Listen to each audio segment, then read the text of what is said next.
另外来关心咱国内一桩意外，这是发生伫昨暗头仔的时阵，伫高雄公山火车头附近呢，有一台载这白铁仔钢的拖车，这司机是看到红灯熊打动，而且佫切出来到外车道，结果这车顶的白铁仔钢全安尼害落来，险啊去夹到边仔骑乌多摆的民众。其实这根这白铁仔呢，是有15栋遐尔啊重，若准缀着人安尼恐惊是真正力的。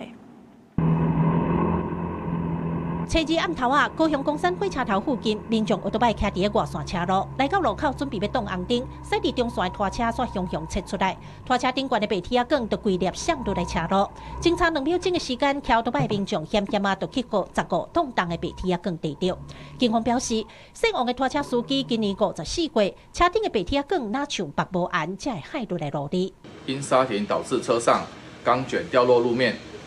所幸未与人车碰撞。 无人受伤。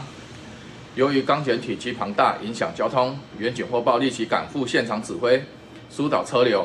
并联系吊车排除障碍。警方表示，司机无超载，不过载回白无絚，爱食红单，相关罚18000块。虽白铁仔钢已经调走，不过车路顶悬已经闪出5公分深的痕迹，现场要抗塑胶笋来提醒民众。当地里长讲。 中山南路正大车多，巷仔路嘛多，因为大车甲乌多摆无加开，伊也拜托司机，驶伫这条路速度一定要放慢。因为这边路口巷弄多，所以红绿灯也多。那你有时候可能这个路口绿灯，在下一个路口马上转红灯，刹车不及，那你后面重物没有绑好的话，就很容易掉落。这件意外加在无人受伤，徛乌多摆当事民众伊的太太也甲画面打去网络，呼吁大车司机载过一定要照起工来，唔通贪方便就凊彩白，因为这个无拄好。 就会毁掉这个家庭。记者柯家做邱朝阳、高阳昌报道。